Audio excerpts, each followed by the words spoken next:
Hi friends, welcome back to tea zone channel. Postal department ద్వారా మనకి భారీ ఉద్యోగాలకు సంబంధించినటువంటి జాబ్ నోటిఫికేషన్ అయితే రిలీజ్ చేయడం జరిగింది. సో ఈ నోటిఫికేషన్ ద్వారా దేశవ్యాప్తంగా వివిధ పోస్టల్ సర్కిల్లో ఖాళీగా ఉన్నటువంటి 21,000 పైగా ఉద్యోగాలను భర్తీ చేయడం జరుగుతూ ఉంది. సో ఈ నోటిఫికేషన్లో భాగంగా పోస్ట్ మాస్టర్, అలాగే అసిస్టెంట్ బ్రాంచ్ పోస్ట్ మాస్టర్ మరియు గ్రామీణ డాక్ సేవకు సంబంధించినటువంటి ఉద్యోగాలను భర్తీ చేయడం జరుగుతూ ఉంది.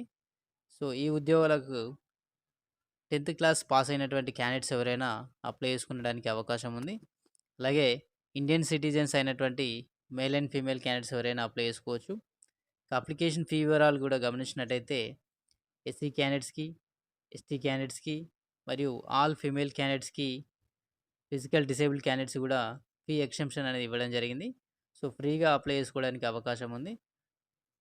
సో ఇక ఈ నోటిఫికేషన్ సంబంధించినటువంటి మరిన్ని వివరాలు లైక్ ఇంపార్టెంట్ డేట్స్ కావచ్చు, అలాగే ఎడ్యుకేషన్ క్వాలిఫికేషన్ డీటెయిల్స్ కానీ, అప్లికేషన్ ప్రాసెస్ కావచ్చు, ఎలిజిబిలిటీ క్రైటీరియా కావచ్చు, తదితర సమాచారాన్ని ఈ వీడియో ద్వారా తెలుసుకున్నటువంటి ప్రయత్నం చేద్దాం. Government of India, minister of communication ద్వారా డిపార్ట్మెంట్ ఆఫ్ పోస్ట్ సంబంధించి అఫీషియల్గా ఒక నోటిఫికేషన్ అయితే రిలీజ్ చేయడం జరిగింది. So Gramin Dak Sevak online engagement schedule 1 జనవరి 2025 సంబంధించినటువంటి నోటిఫికేషన్ ఇది.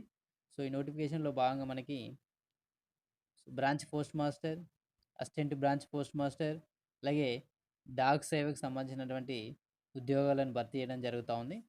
సో ఒక ఇంపార్టెంట్ డేట్స్ గమనించినట్టయితే మనకి ఆన్లైన్లో అప్లై చేసుకోవాల్సి ఉంటుంది.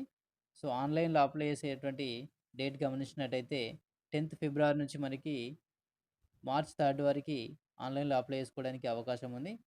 సో అలాగే కరెక్షన్ సంబంధించినటువంటి అంటే అప్లికేషన్ ప్రాసెస్లో మనం ఏమైనా మిస్టేక్ చేసినట్టయితే కరెక్షన్ చేసుకోవడానికి కూడా అవకాశం అనేది ఇవ్వడం జరిగింది. సో అది 6th మార్చ్ నుండి 8th మార్చ్ వరకు మనకి కరెక్షన్ ఎడిట్ చేసుకోవడానికి అవకాశం కల్పించడం జరిగింది. శాలరీ వివరాలు గమనించినట్టయితే మనకి బ్రాంచ్ పోస్ట్ మాస్టర్ సంబంధించి 12,000 నుంచి 29,000 వరకు శాలరీ పొందేటువంటి అవకాశం ఉంటుంది.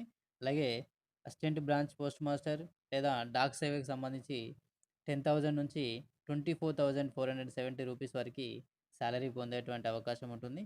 సో ఇక ఏజ్ లిమిట్ వివరాలు గమనించినట్టయితే 18 ఇయర్స్ కంప్లీట్ అయినటువంటి క్యాండిడేట్స్, అలాగే 10th క్లాస్ పాస్ అయినటువంటి క్యాండిడేట్స్ ఎవరైనా ఈ ఉద్యోగానికి అప్లై చేసుకోవచ్చు. మ్యాక్సిమం ఏజ్ లిమిట్ గమనించినట్టయితే మనకి 40 ఇయర్స్ ఉంది. సో దాంతోపాటు మనకి ఏజ్ రిలాక్సేషన్ కూడా ఇవ్వడం జరుగుతుంది. As for the cast basis మనకి ఎస్సీ, ఎస్టీ క్యాండిడేట్స్కి వచ్చేసి 5 ఇయర్స్ మనకి ఏజ్ రిలాక్సేషన్ ఉంటుంది. అలాగే ఓబీసీ క్యాండిడేట్స్కి వచ్చేసి 3 ఇయర్స్ మనకి ఏజ్ రిలాక్సేషన్ అనేది ఇవ్వడం జరిగింది. సో ఇక ఈడబ్ల్యూఎస్ సెక్షన్గా ఎటువంటి రిలాక్సేషన్స్ అయితే ఇవ్వలేదు. ఫిజికల్ డిసేబుల్డ్ క్యాండిడేట్స్కి 10 ఇయర్స్ ఉంది.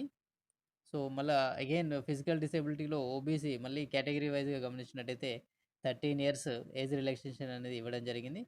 ఫిజికల్ డిసేబిలిటీ ఎస్సీ, ఎస్టీ క్యాండిడేట్స్కి వచ్చేసి 15 ఇయర్స్గా ఏజ్ రిలాక్సేషన్ అయితే ఇవ్వడం జరిగింది. సో ఇక ఎడ్యుకేషన్ క్వాలిఫికేషన్ గమనించినట్టయితే 10th క్లాస్ పాస్ అయినటువంటి క్యాండిడేట్స్ ఎవరైనా అప్లై చేసుకోవచ్చు. అలాగే మ్యాథమెటిక్స్ మరియు ఇంగ్లీష్ సబ్జెక్ట్ అయితే కంపల్సరీ ఉండాలి.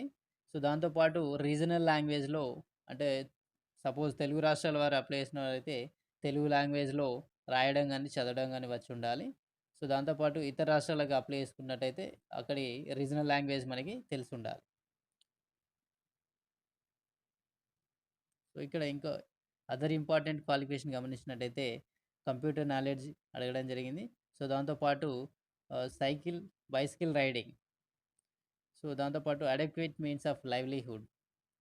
సో ఈ 3 ఫీచర్స్ కూడా అదర్ క్వాలిఫికేషన్స్లో ఇవ్వడం జరిగింది. సో అప్లికేషన్ ప్రాసెస్ వివరాలు గమనించినట్టయితే ఆన్లైన్లో మనం అప్లై చేయాల్సి ఉంటుంది. సో ఇక్కడ వెబ్సైట్ నేమ్ కూడా ఇవ్వడం జరిగింది. So India post GDS online dot govt dot in అనే వెబ్సైట్లో మాత్రమే మనం అప్లై చేయాల్సి ఉంటుంది.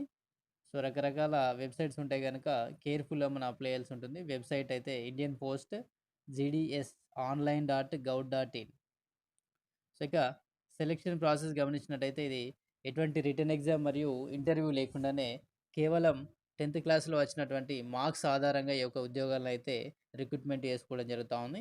10th క్లాస్‌లో వచ్చినటువంటి మెరిట్ ఆధారంగా ఈ యొక్క జాబ్‌ని సెలక్షన్ ప్రాసెస్ అయితే కంప్లీట్ చేయడం జరుగుతా ఉంది. సో, అప్లై చేయాల్సినటువంటి candidates one time registration process అయితే కంప్లీట్ చేసుకోవాల్సి ఉంటుంది. సో, ముందు ఆన్‌లైన్‌లో వెబ్‌సైట్‌లో ఆ వన్ టైమ్ రిజిస్ట్రేషన్ కంప్లీట్ అయిన తర్వాత ఈ యొక్క జాబ్స్‌కి ఫర్దర్‌గా అప్లై చేయాల్సి ఉంటుంది.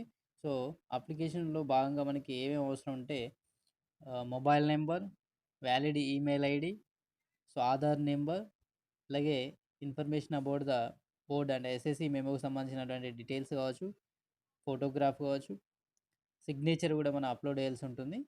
సో, ఇక్కడ email ID and mobile number compulsory valid mobile number ఉండాలి. అలాగే ఈమెయిల్ ఐడి కూడా ఉండాలి. సో, ఓటీపీ వస్తుంది కనుక వెరిఫికేషన్ ప్రాసెస్ కంప్లీట్ అయిన తర్వాతనే మీ యొక్క అప్లికేషన్ ప్రాసెస్ అయితే ముందుకెళ్తుంది. సో, కంపల్సరీగా వ్యాలిడ్ ఈమెయిల్ ఐడి మరియు వ్యాలిడ్ మొబైల్ నెంబర్ అనేది ఇవ్వాల్సి ఉంటుంది. ఎందుకంటే ఫర్దర్‌గా మీరు సెలెక్షన్ అయిన తర్వాత కమ్యూనికేషన్ ప్రాసెస్ కూడా మనకి ఈ మొబైల్ ద్వారా ఎస్ఎంఎస్ గానీ, ఈమెయిల్ ద్వారా మెయిల్ పొందేటువంటి అవకాశం ఉంటుంది. సో, ఇక్కడ అప్లికేషన్ ఫీ వివరాలు గమనించినట్టయితే రూ. 100 ఉంది. సో, అదర్ జనరల్ క్యాండిడేట్స్‌కి, సో, ఎస్సీ క్యాండిడేట్స్‌కి, ఎస్టీ క్యాండిడేట్స్‌కి, అలాగే ఆల్ ఫీమేల్ క్యాండిడేట్స్ కావచ్చు, ఫిజికల్ డిసేబుల్డ్ క్యాండిడేట్స్‌కి, ట్రాన్స్ ఉమెన్ క్యాండిడేట్స్ కూడా ఫీ అనేది ఎక్సెంప్షన్ ఇవ్వడం జరిగింది. సో, ఫ్రీగా అప్లై చేసుకునేటువంటి అవకాశం ఉంది. సో, ఇక తెలంగాణ వారీగా ఖాళీలు గమనించినట్టయితే 519 వేకెన్సీస్ అయితే అవైలబుల్ ఉన్నాయి. సో, ఇక ఆంధ్రప్రదేశ్ వారికి 1215 వేకెన్సీస్ అవైలబుల్ ఉన్నాయి. సో, మనం ఇక్కడ గమనించవచ్చు స్క్రీన్ పైన. సో, సంబంధిత స్టేట్‌కి సంబంధించినటువంటి రీజనల్ లాంగ్వేజెస్ అయితే ఇక్కడ గమనించవచ్చు.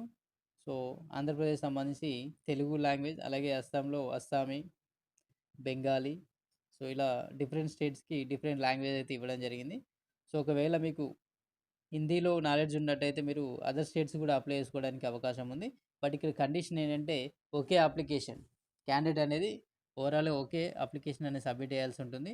అది ఏ స్టేట్‌కి అనేది డిపెండింగ్ ఆన్ యువర్ ఇంట్రెస్ట్ ఆ యొక్క వేకెన్సీని బట్టి మీ యొక్క చూజ్ చేసుకోవాల్సి ఉంటుంది. సో, ఇక డీటెయిల్ నోటిఫికేషన్‌లో మనకి ఇక్కడ డ్యూటీస్ కూడా ఇవ్వడం జరిగింది. బ్రాంచ్ పోస్ట్ మాస్టర్‌కి సంబంధించినటువంటి డ్యూటీస్ కావచ్చు, అలాగే అసిస్టెంట్ బ్రాంచ్ పోస్ట్ మాస్టర్‌కి సంబంధించినటువంటి డ్యూటీస్, గ్రామీణ డాక్ సేవకు చేయాల్సినటువంటి డ్యూటీస్ కూడా ఇక్కడ ఇవ్వడం జరిగింది. సో, నేను కామెంట్ సెక్షన్‌లో మీకు నోటిఫికేషన్ సంబంధించినటువంటి లింక్ అయితే ప్రొవైడ్ చేయడం జరుగుతుంది. సో, ఇక ఫర్దర్‌గా సో, ఆన్‌లైన్‌లో అప్లై చేసేటప్పుడు ఏమైనా డౌట్స్ వచ్చినట్టయితే కామెంట్ సెక్షన్‌లో టైప్ చేయండి.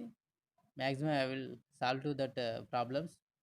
So thank you for watching this video.